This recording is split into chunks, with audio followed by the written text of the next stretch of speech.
નમસ્કાર મિત્રો, મારી ચેનલમાં તમારું સ્વાગત છે। મિત્રો, બગદાણાના ચકચાર ભયા નવનીત બાલદિયા હુમલા કેસમાં હવે દરરોજ નવા વળાંક આવી રહ્યા છે।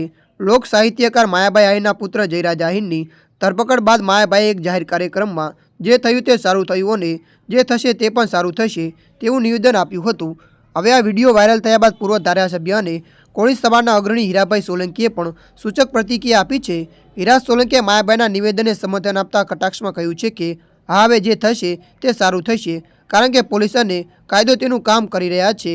હીરા સોલંકીએ પોલીસ અને ખાસ કરીને એસઆઈટીની કામગીરીની ભરપૂર પ્રશંસા કરી હતી। તેમણે જણાવ્યું હતું કે 29 ડિસેમ્બરની ઘટના બાદ જ્યારે યુવાનોની માંગને ધ્યાનમાં રાખીને સરકારે એસઆઈટીની રચના કરી ત્યારથી અમને ન્યાય મળવાની આશા બંધાઈ હતી। એસઆઈટીએ કોઈના પણ દબાણમાં આવ્યા વગર તટસ્થ તપાસ કરી છે। પોલીસે માત્ર વાતો પર નહીં પણ ટેકનિકલ પુરાવાના આધારે ગુનેગારોને શોધી કાઢ્યા છે, જેનાથી હવે દૂધનું દૂધ અને પાણીનું પાણી થઈ ગયું છે।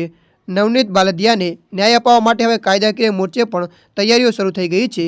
હીરા સોલંકીએ જાહેરાત કરી કે કોળી સમાજના નામે અને દિગ્ગજ વકીલો કાયદાકીય લડાઈ લડવા માટે સ્વયંભૂ આગળ આવ્યા છે। ત્યારે મિત્રો, હાલ માટે આટલું। મળીશું નવી અપડેટ સાથે। જો તમને અમારો વિડીયો પસંદ આવે, લાઇક, શેર અને સબસ્ક્રાઈબ કરી નાખજો। ધન્યવાદ।